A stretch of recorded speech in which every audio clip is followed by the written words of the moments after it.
Hi there and welcome back. In this video, I will be introducing you to Raymond Chandler and his short story of hard-boiled detective fiction, Red Wind. One of my favorite quotes by Raymond Chandler is, "All I'm looking for is an excuse for certain experiments in dramatic dialogue." And this is really going to be a telling quote for us because when we read this story, we're going to realize how stylized and over clever and over sarcastic the quips that our protagonists are going to come up with. And we're just going to wish that we had that kind of like razor wit whenever we are in a situation where we're about to get our asses kicked or something like that, which happens to most protagonists in this genre with striking regularity. So what do we need to know about Raymond Chandler? You can tell we're moving into some more familiar territory. This is a very mid-century looking photo, and he really helps to characterize mid-century American culture. And I will start by saying that it's more popular culture than it is perhaps high literature culture, but it certainly is something unique to the American literary scene and it, unique to the global literary scene. This genre that we'll be talking about today, the Serie Noir, is something that is a uniquely American artistic and cultural creation. Kind of like earlier when we talked about jazz, or when we talked about, say, Cajun cooking. It's up there with those.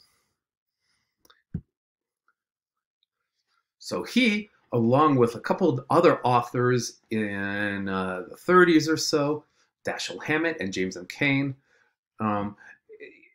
is one of the core creators of this truly, like I said, genuinely American genre, the Serie Noir.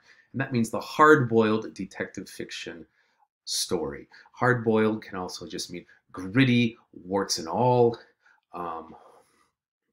without any kind of veneer or heroism.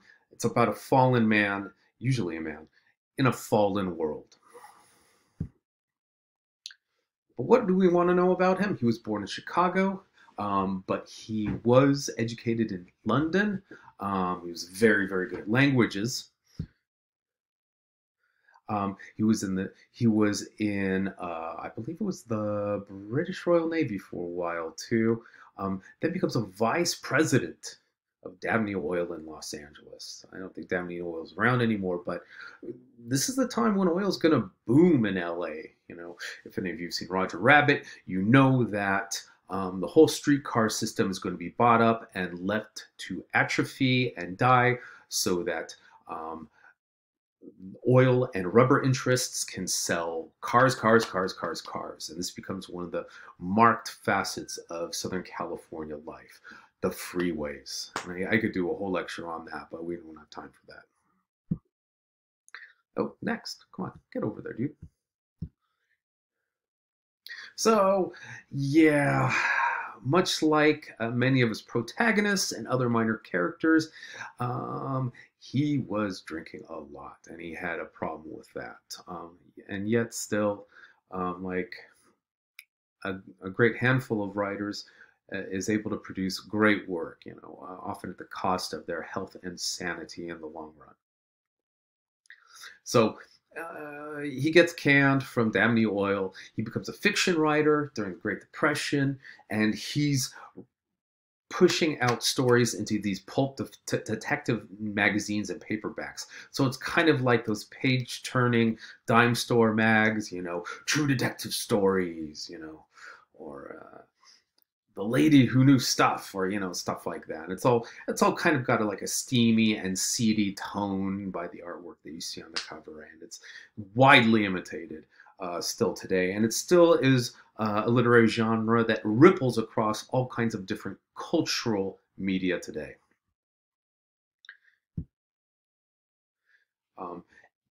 After this, he does have a secondary career that is very successful as a screenwriter and as a writer who adapts fiction, in other words, like full-length novels, like hammocks and canes for the pictures. The pictures being an old-fashioned term for the movies. Now, a couple things I want to tell you, and I forgot to put this in the slide, but I'm gonna go ahead and belt it out for you. There are some key elements to Serie Noir, or hard-boiled detective fiction. One is you have a fallen loner protagonist, usually a private detective, but someone who's been burned, isn't good in relationships, but has ethics, has a moral code, and that moral code continues to get him in trouble again and again and again, because everybody around him is crooked. And that brings me to the second point, and that is detectives and cops. In general, they tend to be crooked. He, this independent private investigator, tends to work on his own. And sometimes he's a fallen, or he's like a policeman who got fired or quit as a result of some kind of ethical scandal or fallout, or because he didn't take the bribe. Third element will be the femme fatale. It looks like femme, but in French you say femme. I don't care how you say it.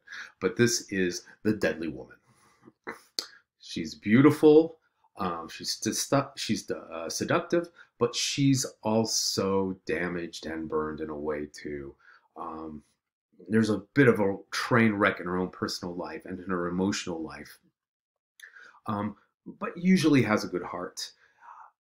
The protagonist, whether it be John Dalmas in our story or Mike Hammer and some of the others, ends up falling for this femme fatale, tries to do right by her, and it usually just gets him into more trouble, gets his ass beat even further.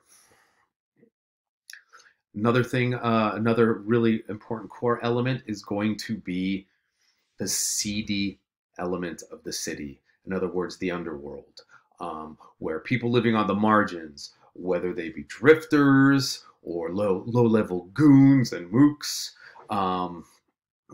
all kind of like, weave their way in and out of the narrative and in and out of the city space of the story. And we'll definitely see this in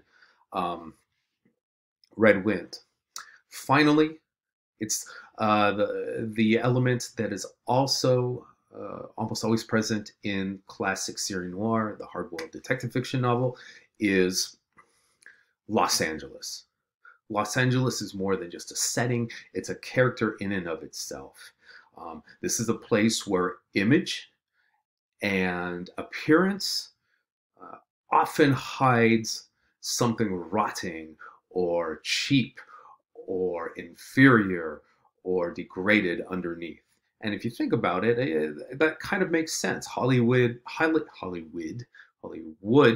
is, ground zero for the fantasy of image, the fantasy of what is presented to the world,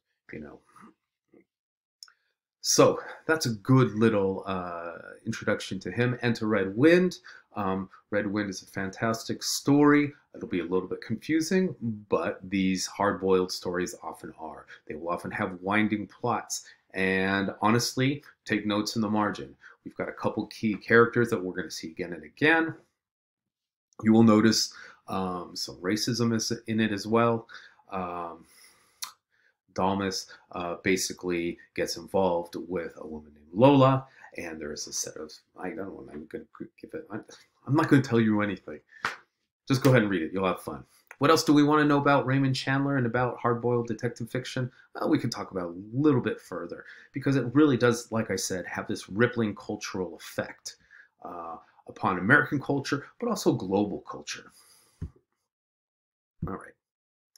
So, some of his most well-known stories include The Big Sleep, which was made a Humphrey Bogart movie with Lauren Bacall, Farewell My Lovely, I think was also made into a film. The High Window, that's a little bit of a sleeper. Lady in the Lake was made into a movie. The Long Goodbye was made into a film in the 70s with Elliot Gould. Double Indemnity, he wrote the screenplay for, I believe that was a James M. Cain.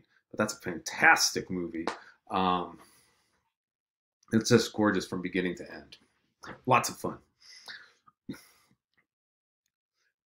Now, this legacy of Serie Noir keeps rippling forward, and even though it creates this genre of film called film noir, where they're adapted to the screen and they pretty much follow that plot line and structure and tone of the actual written literature. It continues to move forward into a period of film and culture we call neo-noir. Classic film noir has to take place from about roughly 1938 to maybe 49 or 50. But the narrative and the tone and the characters and the setting are just so compelling, plus the wise-ass dialogue, that it continues to be something that is recast and rebuilt and rejuvenated again and again. And there are, here's just a handful of the films, and I'll talk about them really quickly. Oh, if you really, really want to know more about film noir, there's a fantastic podcast called Out of the Past. And there's the link there. I'll put it in this week's work. You'll probably find it, you go to your podcast link on your phone. Fantastic stuff. Great, great, great, great. There may be 45 episodes, I think. Lots of fun.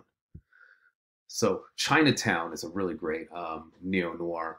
It takes place in Los Angeles in the late 30s during a drought. It's got a young Jack Nicholson and Faye Dunaway in it. Gorgeous film, considered one of the best American films ever. Lots of fun.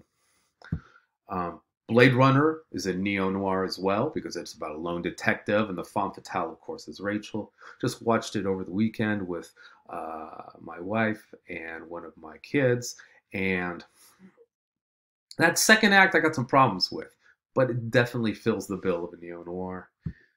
Devil in a Blue Dress is another inflection of neo-noir, and this time it rewrites the story from an African-American point of view, and is made into a really nice film. It's based on a book by Walter Mosley, made into a film starring Denzel Washington.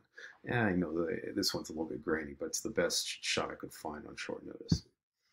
And then an even further permutation of it is the movie Bound, written and directed by the Wachowski brothers of The Matrix fame and a few other things, Jupiter Rising, which is But anyway, this is a lesbian noir where you've got the femme fatale, which is played by Jennifer Tilly, and our burnt and broken protagonist, played by Gina Gershon.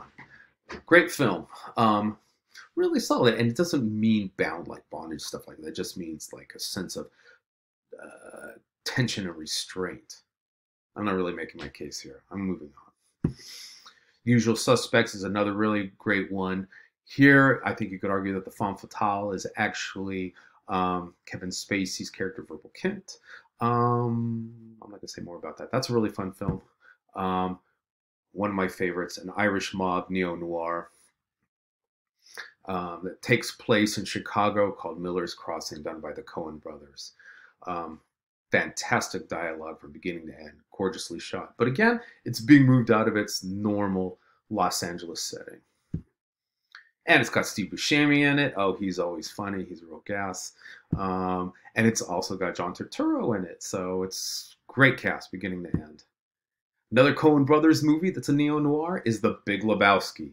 Never seen it. It's about all kinds of mistaken identity and crimes and problem solving gone horribly wrong, where the dude, played by Jeff Bridges, gets wrapped up in this kidnapping scheme, and it just goes from bad to worse to worse. And some people actually call this a stoner noir, and I think that's a pretty good name for it as well. And Steve Buscemi's in this one too, and John Turturro is as well. And I really can't let this go without talking about Brick. This is Rian Johnson's early film. He did The Last Jedi. Some people like it, some don't. But this is all done in high school. So it's the same structure. It's the same kind of plot, same characters. The loner, burnt guy. You've got the kingpin over here. You've got the muscle or the goon. But it's all high school characters. Really, really fun.